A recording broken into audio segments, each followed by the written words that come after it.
नमस्कार, दुपारच्या बातम्यांमध्ये आपल्या सगळ्यांचं स्वागत। मी ज्ञानदा कदम।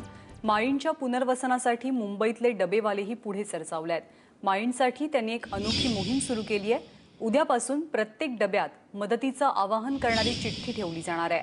2 लाख ग्राहकांपर्यंत चिठ्ठी ठेवलेले डबे पोहोचवले जातील। यासोबतच यंदाची दहीहंडी फोडून मिळणारी रक्कम सुद्धा माळीण गावासाठीच खर्च केली जाईल। ऋत्विक भालेकर आपल्यासोबत आहेत। ऋत्विक, काय योजना आहे मुंबईच्या डबेवाल्यांची माळीणला मदत करण्यासाठी?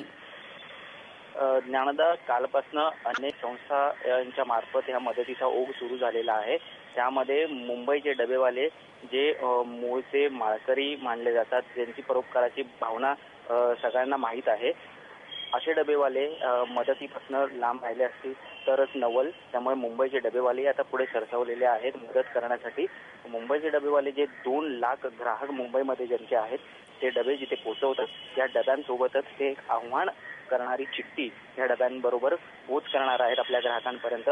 आणि जशी जमेल तशी मदत ह्या ग्राहकांनी या माळीण दुर्घटनेत जे सापडलेले लोक आहेत, जे नातेवाईक आहेत, यांना करावी अशी एक चिठ्ठी ते डब्यांबरोबर देणार आहेत आणि एक आव्हान करणार आहेत। त्याचबरोबर अंधेरीचं जे त्यांचं दहीहंडीचं मंडळ आहे, त्या दहीहंडीच्या मंडळात जे काही दहीहंड्या फोडून जे पैसे मिळणार आहेत, ते पैसे सुद्धा ते तिकडच्या मुलांसाठी देणार आहेत, अशी माहिती आपल्याला मिळाली। ऋत्विक, धन्यवाद या सगळ्या माहितीबद्दल।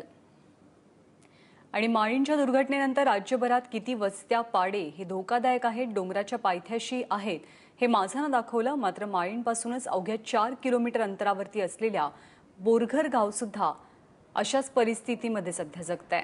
माळीणच्या दुर्घटनेनंतर आता जरी अशा कुटुंबांच्या स्थलांतराच्या चर्चा घडत असल्या तरी या ठिकाणावरून स्थलांतर करण्यास खुद्द गावकऱ्यांचाच विरोध आहे। आणि मतांच्या राजकारणापायी प्रशासन सुद्धा हालचाल करायला तयार नाहीये। एकटं बोरघरच नाही तर या पर्वतरांगेत अशी अनेक गावं आहेत, आदिवासी पाडे आहेत की ज्यांच्यावरती दरड कोसळण्याचं दाट सावट आहे।